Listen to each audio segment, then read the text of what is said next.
안녕하세요 여러분, 굿라이프 치과병원 병원장 이상민입니다. 마스크를 벗기 위한 준비를 해야 되는 시기가 다가오고 있는데요. 마스크를 벗기 전에 해야 되는 준비 뭐가 있을까요? 짜란! 바로 환원 치아, 밝은 치아입니다. 오늘은 하얗게 치아를 만드는 치아 미백에 대해서 여러분들이 가지고 있는 궁금증들을 풀어보는 시간을 갖도록 하겠습니다. 커피나 와인 같은 색깔이 많은 음료수 때문에 많은 분들이 걱정을 하고 계시긴 하는데요. 결론부터 말씀드리면 안 드시는 게 좋습니다. 일단 치아가 착색이 되는 과정에 대해서 조금 먼저 이야기를 해드려야 될 것 같아요. 치아의 색깔이 달라지는 과정은 크게 두 가지로 분류를 할 수 있는데, 커피나 와인 같이 밖에서 찾아오는 물질에 의해서 치아가 변해지는 외인성 착색이라고 부릅니다. 원인이 밖에 있다는 뜻이고요. 아니면 또 치아 자체가 형성될 때 치아의 색깔이 노랗거나 변화져 있거나, 아니면 시간이 지나면서 치아 안의 신경이 색깔이 변화돼서 나타나는 내인성 착색, 원인이 내부에 있는 착색을 이야기하죠. 내인성 착색의 경우는 우리가 얘기하는 치아 미백으로는 효과가 별로 없습니다. 외인성 착색의 경우는 치아 미백을 통해서 하얗게 만들 수 있는 확률이 굉장히 높죠. 그런데 미백을 하고 나면 오히려 더 착색이 잘 되기도 합니다. 마치 하얀색 옷을 표백을 세탁소에서 하얗게 만들어 놨을 때가 가장 잘 탈 수 있는 것과 비슷하겠죠. 그래서 커피를 하루에 한 잔, 두 잔 마실 때마다 치아가 조금씩 착색이 되는 과정을 거칠 수밖에 없죠. 그래서 커피를 많이 마시는 것은 치아에 도움이 되진 않아요. 하지만 저도 하루에 커피를 7잔, 8잔 마실 수밖에 없는 현대인들의 삶을 살고 있기 때문에 커피가 치아의 착색에 안 좋은 영향을 끼칠 거라는 스트레스를 받는 것보다는 충분히 마시고 이불을 잘 헹구고 양치를 잘 한 다음에 주기적으로 저와 함께 치아 미백을 해서 치아를 하얗고 또 카페인에 충만한 인생을 살아가는 게 좋을 것 같습니다.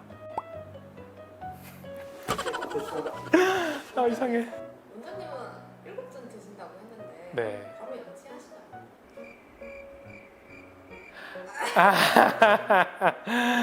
양치하시나요? 잠시만요. 네. 저는 커피를 마시고 바로 양치를 하지는 않지만 물로는 많이 헹구는 편이긴 합니다. 좋은 질문인데요. 사실 커피나 탄산음료, 와인 등등을 빨대로 마시면 치아랑 닿는 시간이 굉장히 줄어들기 때문에 치아의 착색을 피할 수 있기는 합니다. 네. 일단 셀프 미백제에 대해서 결론부터 말씀을 드리면 효과가 없거든요. 그래서 사실은 이제 셀프 미백제나 이런 것들을 사용하지는 않고 있고요. 미백제는 사실 조금 해야 하는 게 많아요. 그러니까 치아를 이렇게 청소도 균일하게 해야 하고요. 그다음에 잇몸도 보호해야 하고요. 그다음에 레이저 기계를 통해서 그 약재가 활성화될 수 있게 해주는 작업들도 필요하기 때문에 혼자서 그냥 하는 건 좀 어렵고, 저희 숙련된 저희 조교들, 치과 의상사 선생님들과 함께 해야 합니다. 만약에 치아 양치질로는 제거가 잘 안 되는데 우리가 치태라고 부르는 것들이, 그런 것들을 제거를 안 하고 미백제를 바르면 반팔티를 입고 선탠하는 거랑 똑같아요. 그래서 음식물이나 아니면 어디 숨어 있는 고춧가루가 딱 있는데 그걸 무시하고 미백제를 발랐다, 내가 안 보이니까 그 고춧가루만큼 노란 부분이 생기겠죠. 그래서 전문가들이 구석구석 봐주면서 해야 하고, 저도 셀프로는 치과에서 하는 미백제를 하기에는 사실 어렵습니다. 그래서 사실 미백의 원리가 아까 이제 치아의 이제 외부에서의 원인 때문에 착색이 되는 과정, 외인성 착색 때문이라고 말씀을 드리긴 했었는데, 그 부분들을 표백하는 과정이 우리의 치아 미백인 거죠. 그 표백하는 성분이 사실 산소 원자예요. 가장 대표적인 게 과산화수소라고 불리우는 H2O2. 이 산소 원자가 표백의 과정에 관여하고 산소가 돼서 날아가는 과정이거든요. 그래서 이 자유레디칼 산소 원자의 함량에 따라서 이 과산화수소의 농도가 3% 미만일 때는 일반 약품, 왜 이걸 맨날 까먹지? 의약 외품, 네, 왜요? 왜? 머리가 좀 나빠서.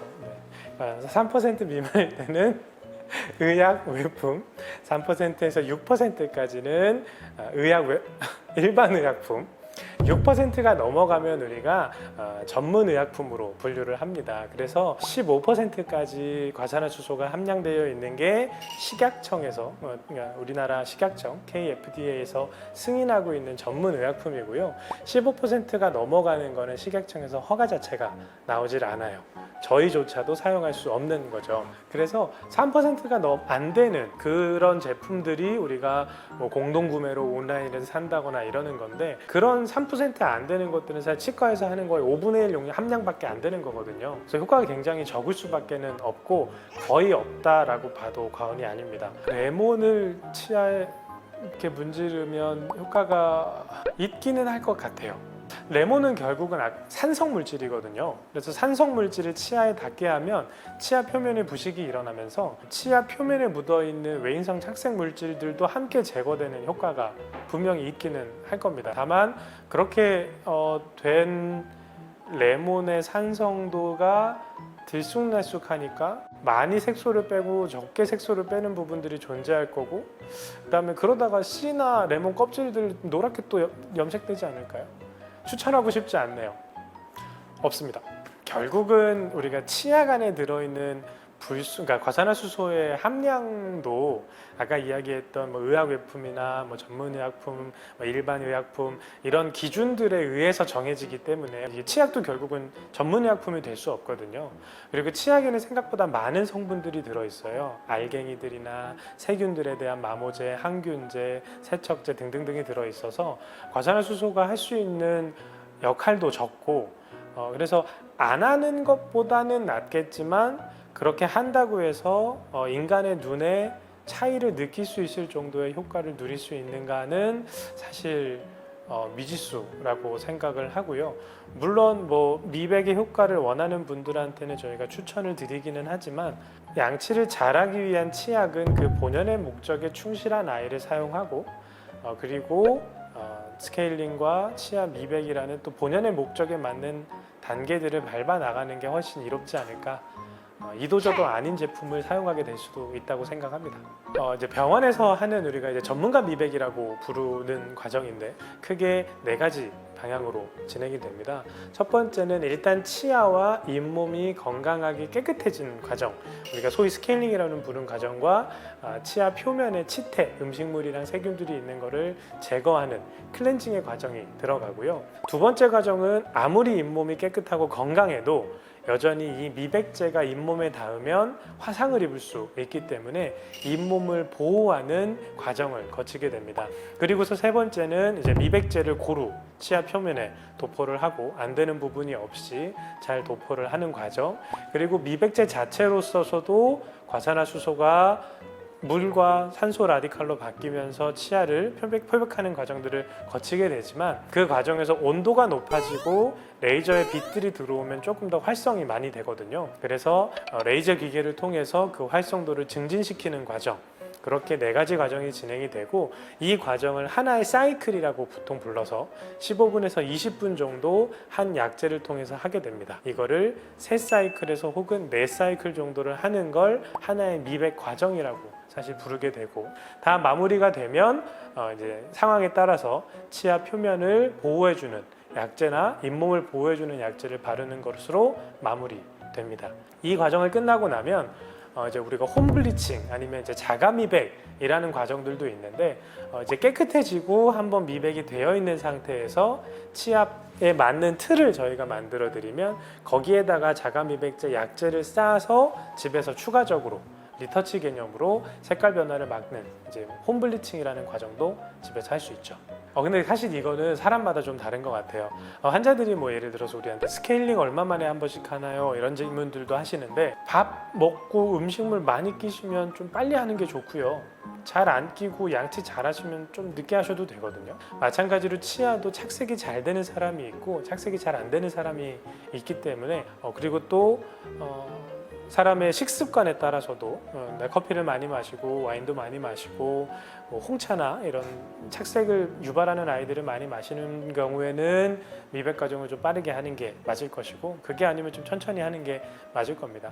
결국은 미백이라는 과정은 어떻게 보면 심미적인 성형에 대한 부분이고, 환자분이 느꼈을 때 내 치아가 안 이쁜 것 같아, 조금 노래진 것 같아 라고 했을 때 하는 게 제일 현명하긴 하겠죠. 이제 나이 먹으니까 잇몸도 좀 내려가고 미백약 바르면 되게 시린데 이렇게 젊은 여자분들은 그 과정들을 이뻐지는 과정이니까 참더라고요. 대단하다. 근데 저는 이제 그 과정들이 좀 힘들어서 미백을 하지 않거든요. 그래서 치아 잇몸들도 점점 내려가고 금들도 가면 시리기 시작을 하거든요. 그래서 그런 과정들에서 치아가 약해지는 부분이고 분명히 치아에 자극이 되는 과정이기는 하기 때문에 미백이 그런 분들도 추천이 되지는 않습니다. 근데 미백은 처음에 이야기를 했던 것처럼 미백을 하면 더 착색이 잘 됩니다. 미백하고 커피 마시면 더 착색 잘 되고, 미백하고 카레 먹으면 미백하기 전보다 더 노래져요. 그렇기 때문에 오히려 그런 부분들에 있어서 스트레스를 받는 분들도 미백이 오히려 맞지 않고요. 마스크를 벗고 밝은 하얀 치아로 다시 사회로 나오기 위한 여러분의 궁금증이 조금이라도 풀리셨나요? 앞으로도 여러분들이 궁금한 부분들에 있어서 대답을 시원하게 해드리는 치과 의사가 되겠습니다. 구독과 좋아요는 저에게 큰 힘이 되고요. 앞으로도 많은 관심 부탁드리겠습니다. 감사합니다.